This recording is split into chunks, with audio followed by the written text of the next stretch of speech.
A paz seja convosco.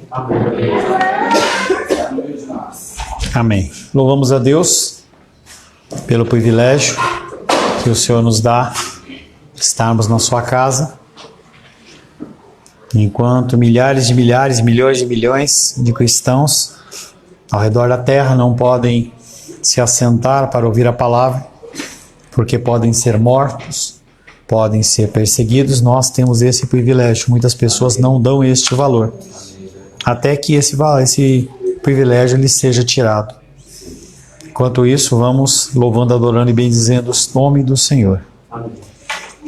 No nosso último encontro, estivemos meditando sobre o tema os perseguidos. Perseguição ninguém a deseja, ninguém a quer. Quanto mais longe a perseguição, melhor. Oramos pela igreja perseguida, mas que essa perseguição fique por lá, não chegue aqui. Observe que esta bem-aventurança, bem-aventurados os perseguidos, não fala de uma perseguição qualquer, independente do motivo. Que essa perseguição ocorre, ela é abençoada. Pessoas no mundo inteiro enfrentam toda a sorte de perseguições, mas nem sempre elas o fazem por causa da justiça e, pior ainda, pela justiça divina. Uma coisa é sofrer por praticar o mal e outra coisa é sofrer por praticar o que é bem, bom e certo. A conduta íntegra gera perseguições porque os iníquos não suportam contemplar a justiça. Quando eles veem você agindo de uma maneira correta, eles se incomodam. Não foi por acidente que Jesus ele passou tão rapidamente da calma para a questão de ele ser perseguido. Enquanto ele estava curando enfermos, enquanto ele estava alimentando as pessoas, expulsando demônios, ele era amado. Mas quando ele se levanta contra a estrutura do templo, em especial naquela cena em que ele, com o seu chicote de cordas, ele vai lá e começa a derrubar as bancadas, ali ele criou uma afronta junto com aquele pessoal, porque estava tocando no que era o sustento deles. A oposição é uma marca natural e normal daquele que diz ser discípulo de Jesus. A resposta apropriada para esse tipo de perseguição, essa perseguição por causa da justiça, essa perseguição por causa do nome de Cristo, é se alegrar, por mais que isso seja difícil. A palavra de hoje tem como título o sal, só que é o sal da terra. Quero convidar você a abrir a palavra de Deus no Evangelho de Mateus, capítulo 5.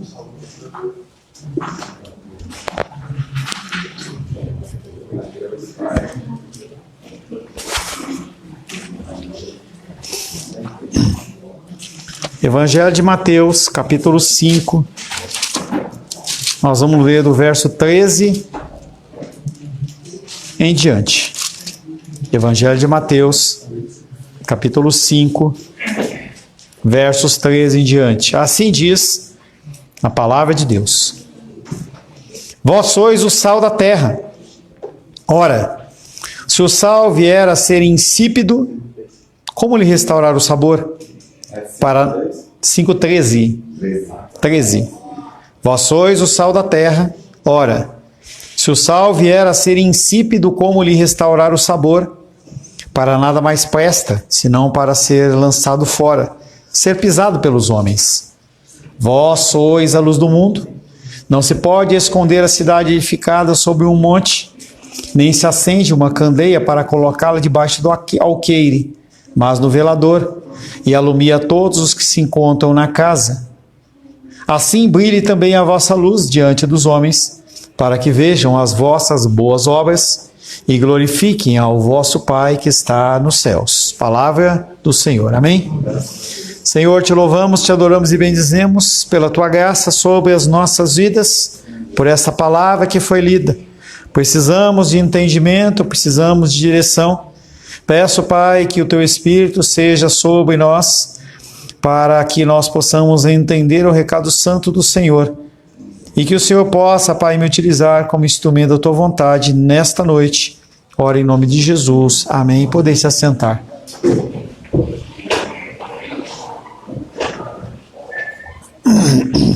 Sal da terra.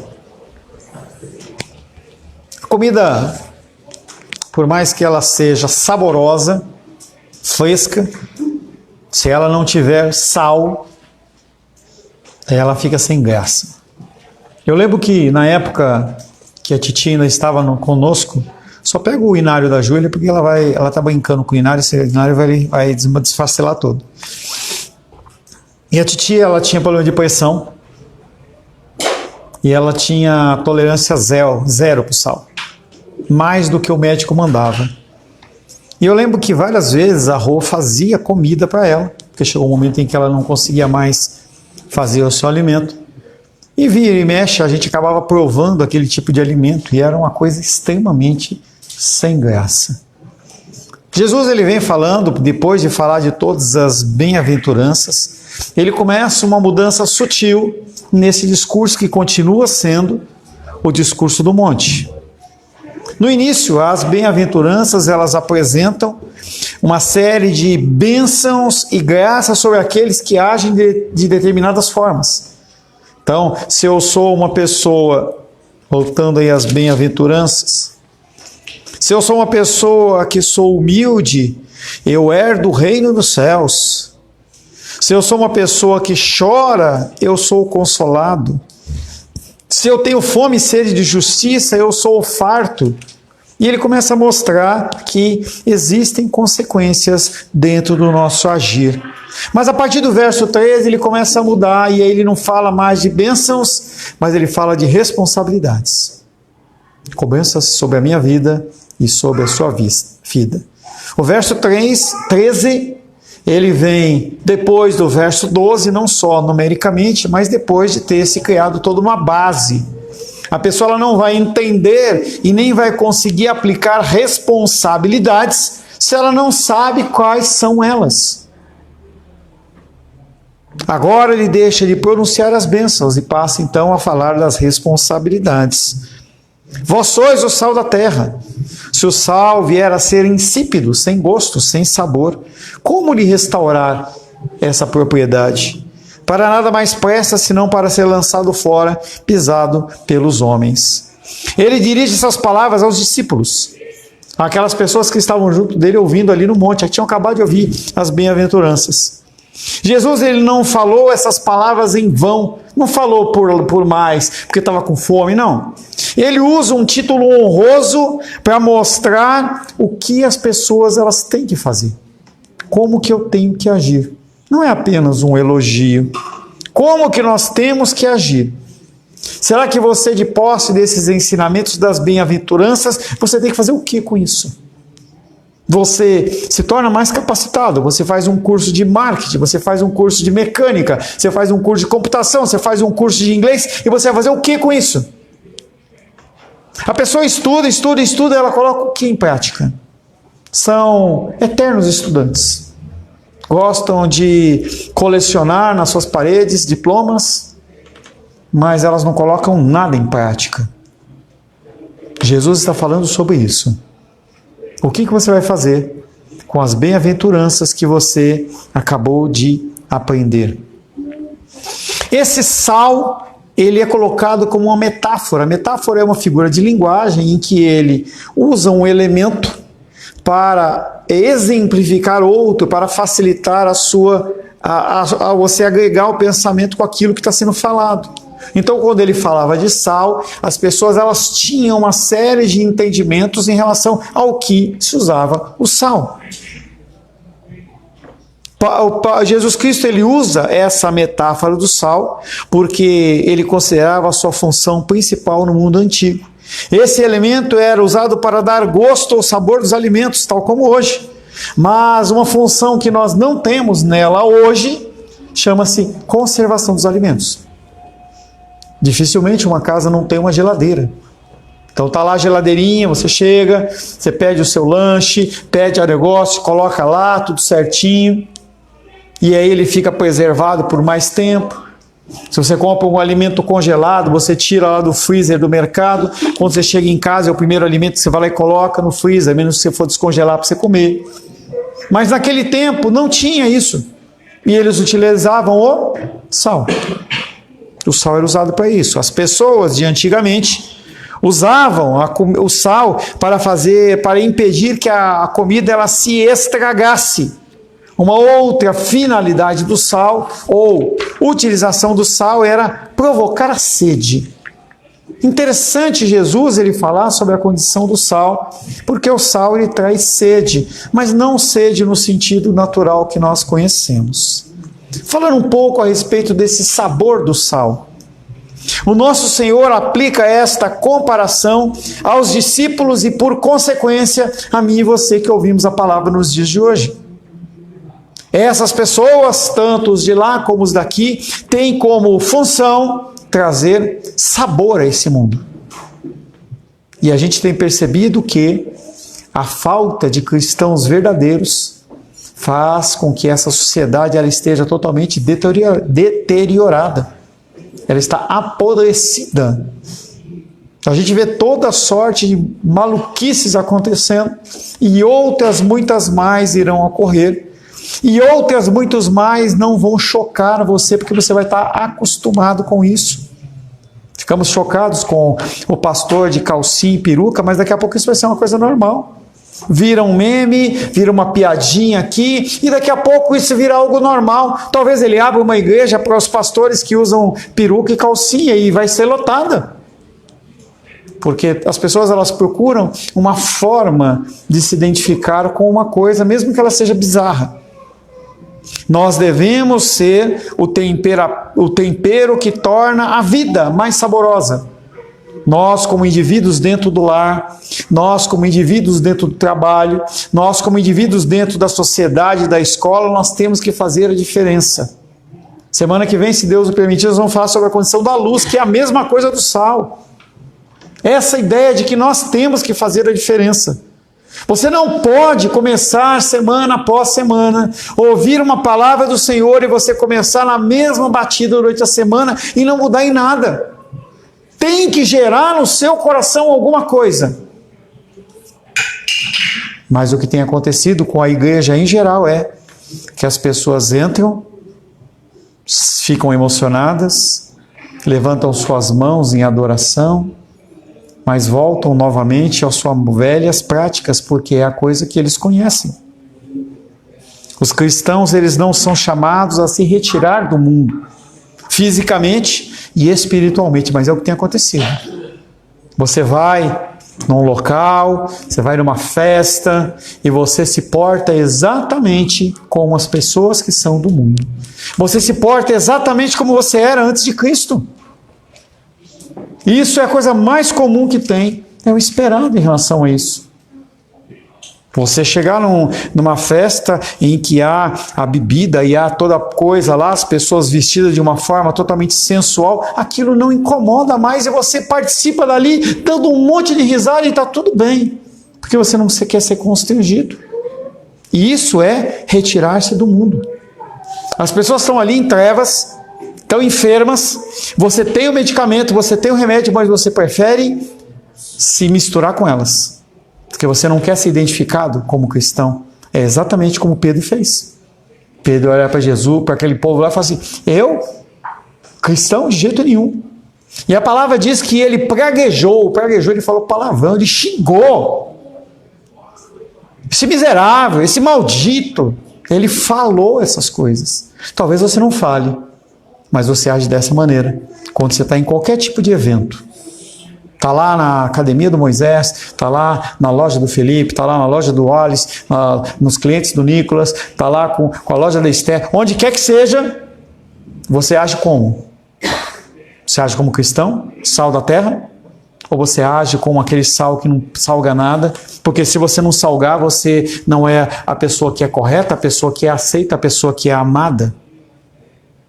Não somos apenas o sal da terra, mas para a terra, a fim de que possamos acrescentar um tempero saboroso à vida que as pessoas não conhecem. Alguns cristãos são considerados carrancudos. Eles parecem não acrescentar qualquer alegria ou sabor a nada. E se você pergunta para o crente como é que você está, dia, azar, aquela choramingação o tempo inteiro. Falava um pouco hoje com o Felipe à tarde, e eu falava assim, ele mandou as 2 fotos da Helena, Heloísa, Isabela, e eu falei assim, que preço tem essa menina está viva? Que preço tem você ter condições de ter um plano de saúde para essa menina estar no hospital particular? Que preço tem? Não tem. E a gente esquece dessas coisas. Mas a gente foca no quê? No mundano, no secular.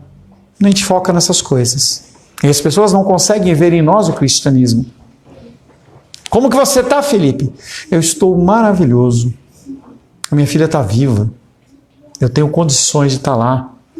Está indo lá. Eu tenho um trabalho que permite que eu vá ver a minha filha.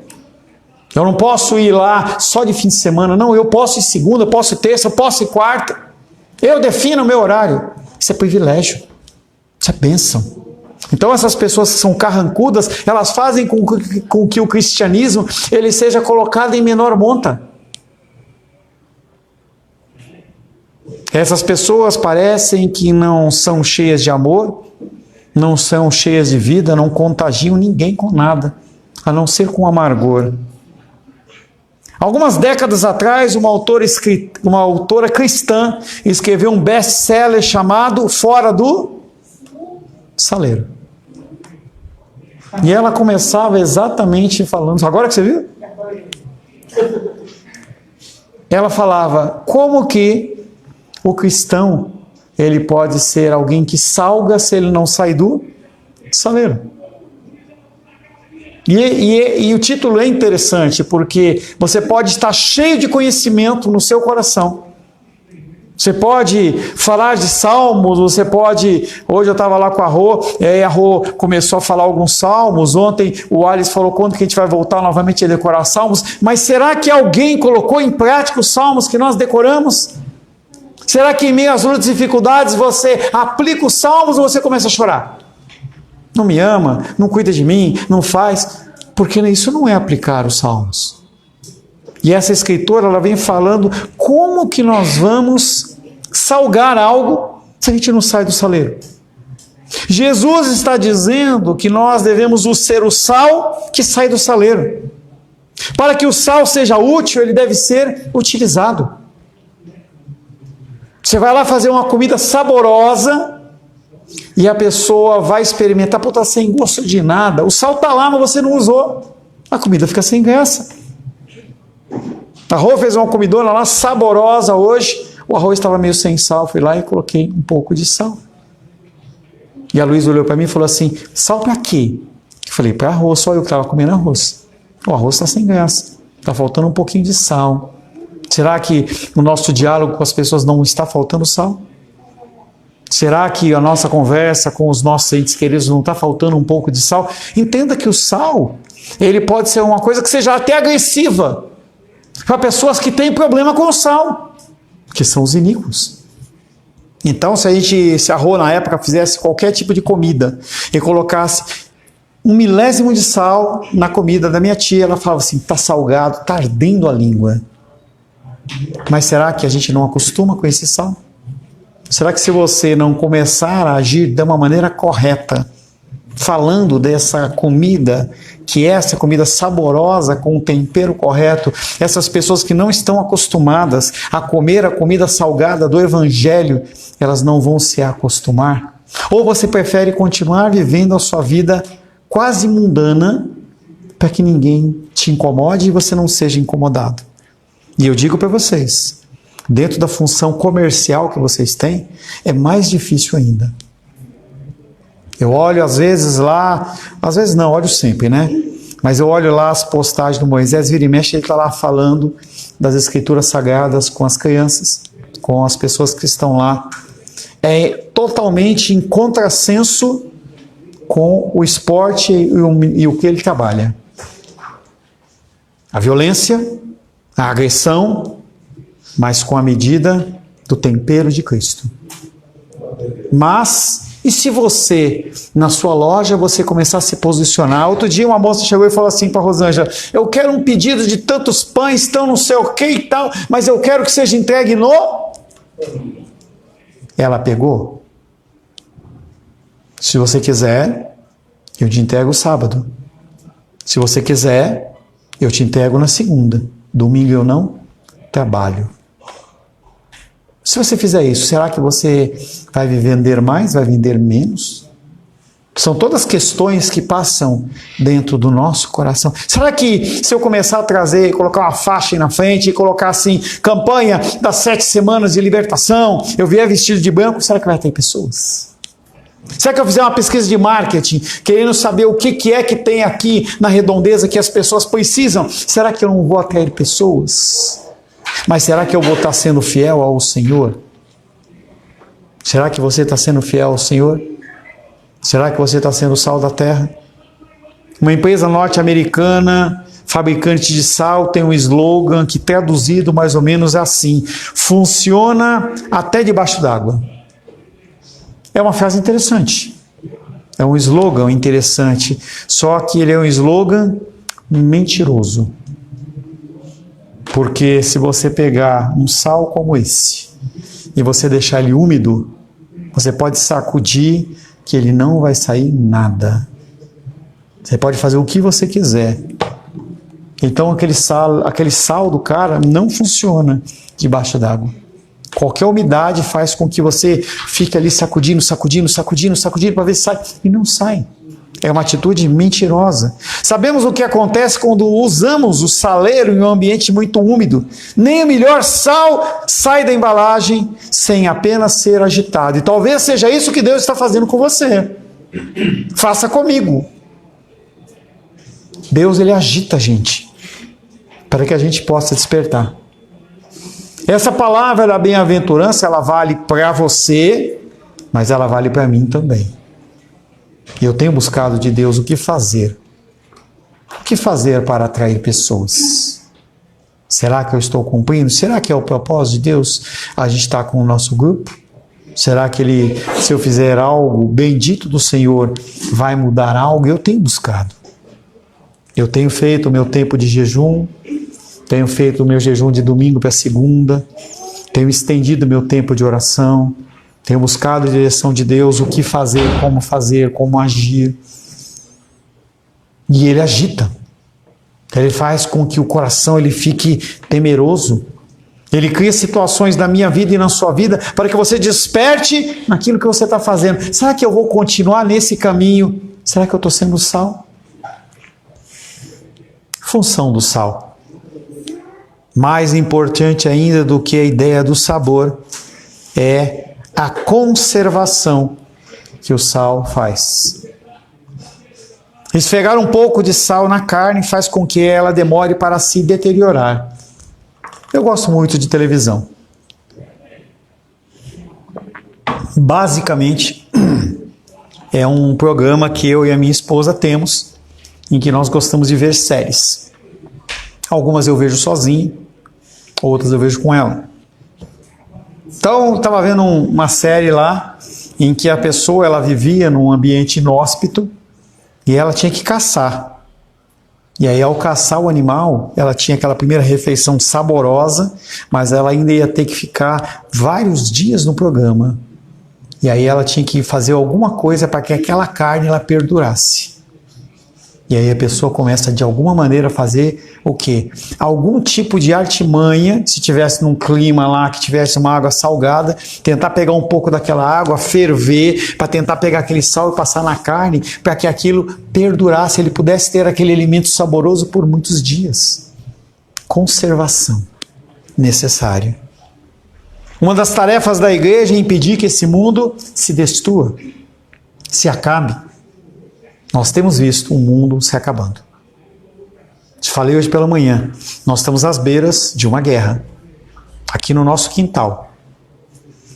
Estados Unidos está indo prender Nicolás Maduro. Foi-se mudada uma configuração na lei, em que antigamente, até uma semana, 10 dias atrás, o crime de tráfico de drogas ou de produção narcotráfica, ela era considerada como um tipo de crime. E agora eles mudaram a legislação para considerar aquilo como um ato de terrorismo.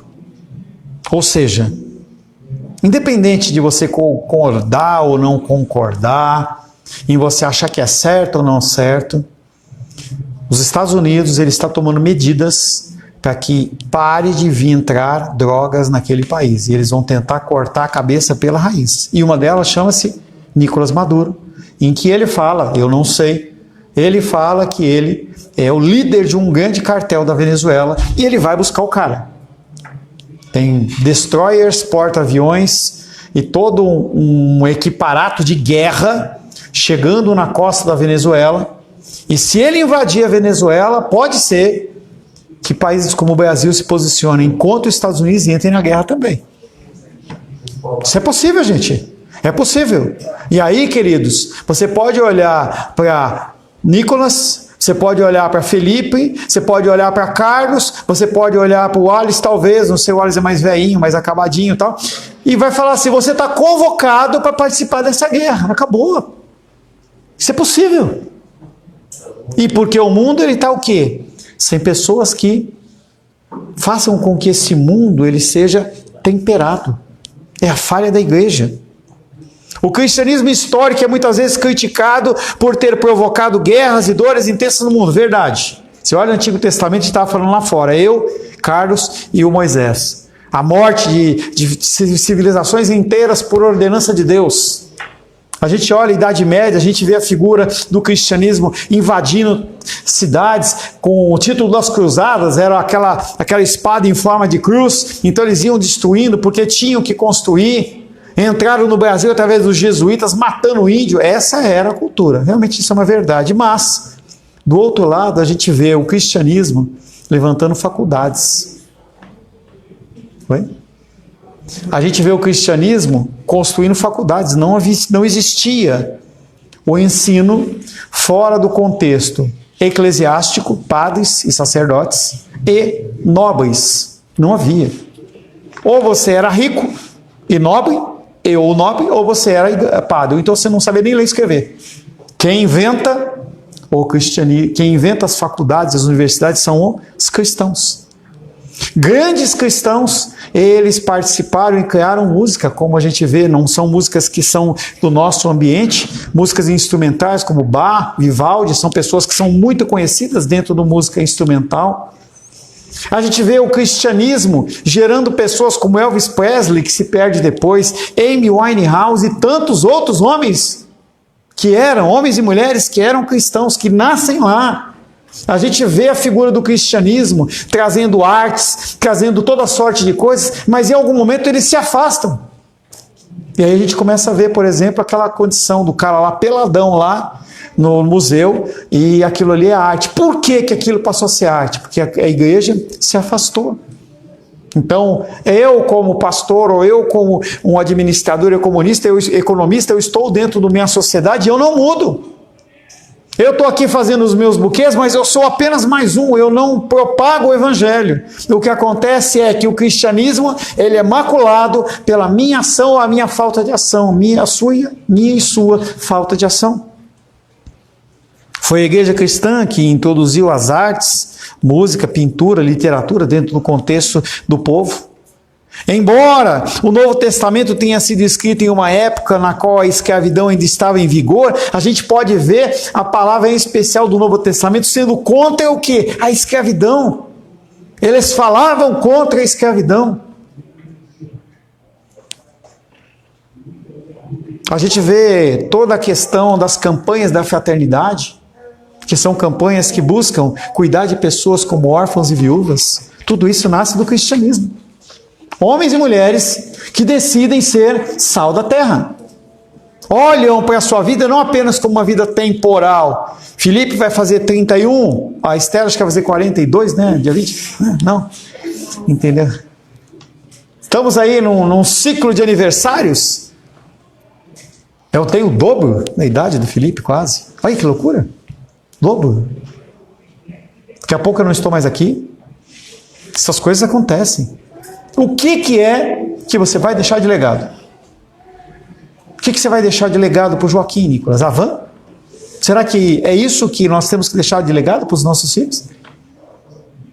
Será que os nossos filhos eles vão ser parte dessa geração corrupta? Ou eles vão ser sal da terra? Será que eles vão se fixar apenas na tecnologia e não sei o quê? Ou eles vão ser realmente cristãos? Perseguidos. Eu não quero que a minha filha seja perseguida, mas eu quero que ela seja cristã. As escolhas dela vão refletir no que ela crê. Alguns historiadores que dizem que nós vivemos numa época pós-cristã, ou neobárbara. Por que eles dizem isso? Porque nós vivemos numa sociedade em que as pessoas elas matam seus próprios filhos.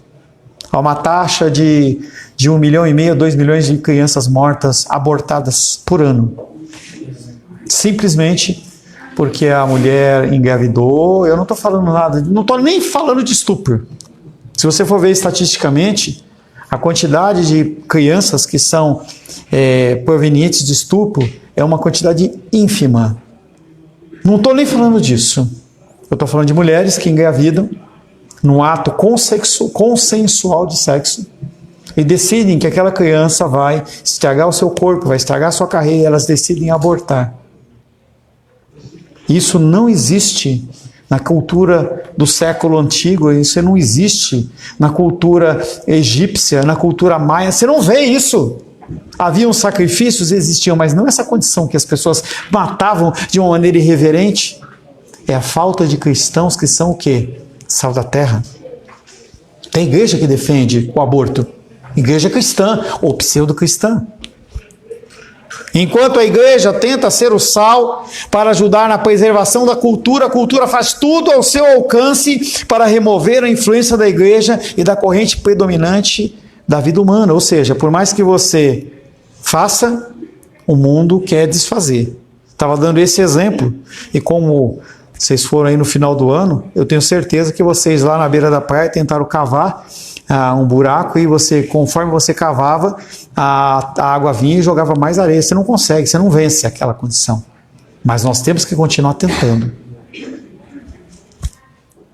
No momento, ainda dispomos de certa proteção contra a perseguição. Somos livres para nos reunir em um culto público. Contudo, nossa liberdade é limitada por aqueles que dizem que os cristãos serão tolerados apenas se permanecerem fora da praça pública. Estava vendo um manifesto essa semana, lá na União, na Universidade Federal do Rio Grande do Sul, em que os cristãos decidiram fazer um culto dentro da faculdade, eles foram expulsos. Aqui é o nosso local. E eles puderam fazer nas ruas, mas daqui a pouco não vai poder mais. Se você for numa China, lá tem igreja cristã. Se você for na Coreia, lá tem igreja cristã. Mas uma igreja cristã conforme o governo quer que seja. No instante que introduzimos a mensagem de Cristo na cultura propriamente dita, nos defrontamos com a resistência do seu paganismo. Cultura de Hollywood, todos os filmes com sensualidade, prostituição, promiscuidade. Um grupo de pessoas se levanta. Jim Caviezel, o nome do cara lá, aquele que fez o autor da Paixão de Cristo, é um homem que é colocado de lado, ele não pode participar de filme, porque a figura dele traz a figura de Cristo. Se você quer falar de pornografia, tem qualquer lugar para fazer. Mentira, tem em qualquer lugar. E tem um grupo que tem se levantado contra essas pessoas. Queremos fazer filmes que sejam saudáveis para a família, mas são pessoas que ainda são poucas. Quando os colonizadores chegaram ao Brasil, eles foram recebidos pelos nativos, pelos índios. Os índios foram subjugados, eles foram autorizados a continuar vivendo, mas dentro das suas reservas. Vivam com os seus costumes lá. Quer ser cristão? Viva dentro de um grupo. Não saia da igreja. Não evangelize. Não vá no metrô. Não estou falando para você ser chato que nem no metrô que os caras ficam gritando, não é isso. Mas quantas vezes você tirou para você pegar uma quantidadezinha de folheto e você, vou no metrô hoje e vou lá. Fiz isso muito tempo. Muito tempo. Todo sábado eu ia lá com 100 folhetinhos na frente da estação da Lapa, lá em São Paulo, de trem, e eu entregava o folhetinho para as pessoas, falava com as pessoas. Quantos de vocês não tiveram esta oportunidade?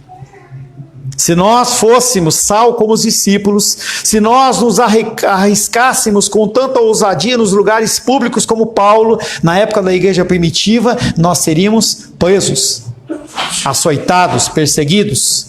No entanto, fomos ensinados a manter o sal dentro do saleiro. É mais fácil eu manter dentro do saleiro. Apesar da resistência, essa cultura decadente é poupada da autodestruição pela influência de Cristo do seu povo, porque alguns cristãos ainda fazem o que têm que fazer. Não somos chamados para cruzar os braços e reclamar sobre como as coisas estão piorando, mas para preservar aquilo que vale a pena ser preservado no mundo ao nosso redor. Em primeira instância, a nossa família. A nossa família. Estímulo do sal. O que o sal faz? Nós falamos que uma das características do sal é salgar a carne, dar tempero, alimento. Falamos que ele conserva, mas falamos também que ele dá sede. Falei muito. Toma um golinho de água. Dá sede. Por fim, o sal provoca sede. Nós, como pessoas que temos o sal do Evangelho, devemos provocar sede naqueles que nos observam, a fim de que eles também queiram beber das águas que bebemos. As pessoas que estão à sua volta, elas querem beber a água do Evangelho? Ou você nem fala dele? Imagina se eu falar o que as pessoas vão pensar de mim. Será que você vai ser convidado para ir em festas, em eventos, se você for um cristão verdadeiro? E você começar a condenar algumas coisas? Não por falar, só por não fazer. Pastor, toma aqui um gole aqui desse uísque. Não, obrigado. Toma. Não, obrigado. Não é o perfil do que se espera. Eu posso não estar lá de calcinha, eu não posso não estar lá de peruca, mas será que eu ajo como um cristão?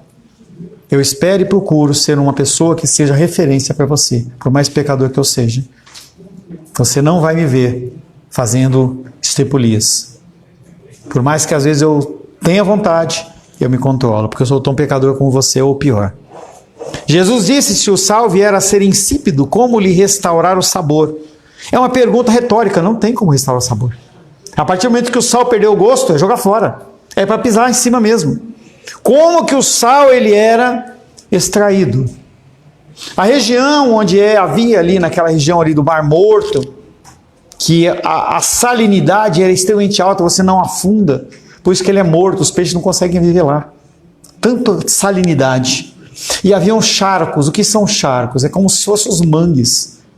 Então, quando você tentava retirar o sal dali, aquele sal ele tinha impurezas. Eles não tinham a condição que tem hoje de fazer uma separação química para que o sal ele seja puro, como a gente vê esse salzinho branquinho. Há uma série de elementos para que esse sal fique branquinho, da mesma maneira que o açúcar. Não acha que o açúcar, de verdade, ele é um açúcar branquinho, da cor da blusa da Luísa, porque não é. Para ele ficar branquinho, se coloca química e toda sorte de coisas. O sal do Mar Morto era misturado com outros minerais, muitos dos quais contaminavam a pureza do elemento e absorviam a sua salinidade. Jesus está dizendo para mim, Jesus está dizendo para você, que ele é o sal da terra e que, portanto, não deve permitir que a salinidade da mensagem propagada e do testemunho do que dizem os filhos dele seja retirada nem misturada. Deus não espera que você propague a palavra dele de uma forma misturada.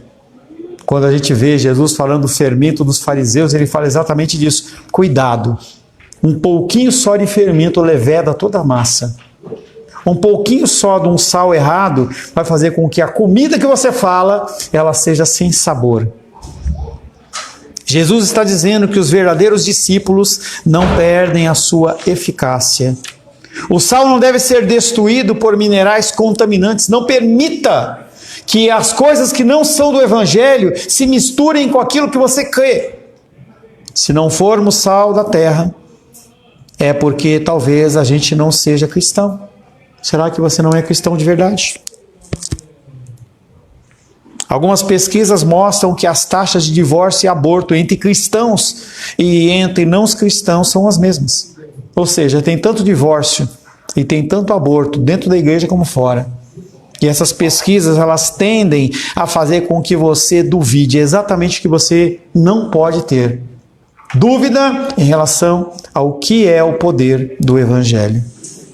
O ponto é que se os discípulos de Jesus têm de agir no mundo como conservantes, por se conformarem às normas do reino de Deus em vez do reino do mundo, eles só podem desempenhar essa função se retiverem os mesmos mandamentos e as virtudes de Cristo.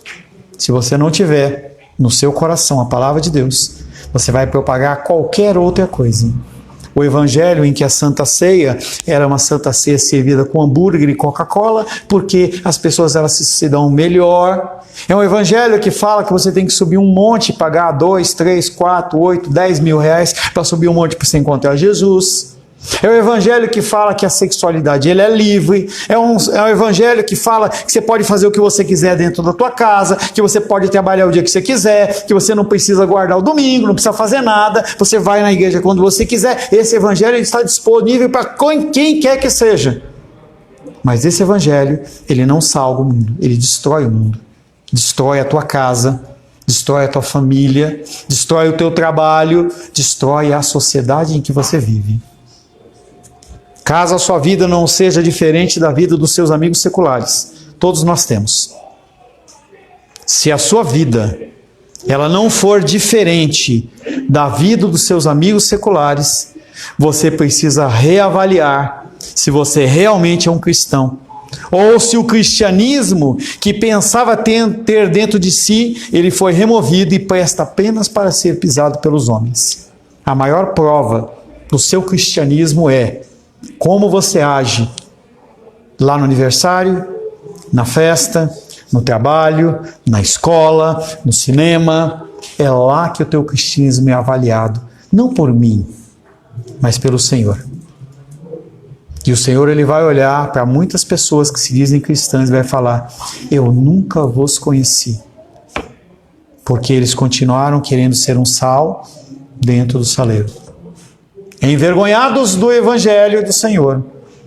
Eu prefiro continuar na farra, eu continuo a fazer o que eu quero. E eu não estou dizendo que para você ficar imerso dentro da sua casa. Eu não faço isso. Por que eu vou querer isso para você? Mas eu digo que você tem que ser um cristão conforme as Escrituras, ser sal da terra. E na semana que vem, se Jesus não voltar, nós vamos ver também a questão da luz do mundo. Amém, queridos? Senhor, te louvamos, adoramos e bendizemos. Queremos, Pai querido, pedir a Tua luz, a Tua graça e a Tua bênção sobre as nossas vidas. Temos ouvido a palavra de Deus, mas nem sempre temos colocado em prática, Senhor. Nem sempre, Pai, nós temos feito realmente o que Te agrada e Te apraz. Que o Senhor nos desperte, Pai, para que essa semana nós possamos ser sal da terra. Nós possamos, Pai querido, temperar as vidas com o Teu sal, possamos ajudar na conservação, possamos restaurar aquilo que está estragado e possamos, Pai, através das nossas vidas, gerar sede da Tua palavra naqueles que não Te conhecem. Oro em nome de Jesus. Amém. Graças ao nosso bom, querido e amado Deus.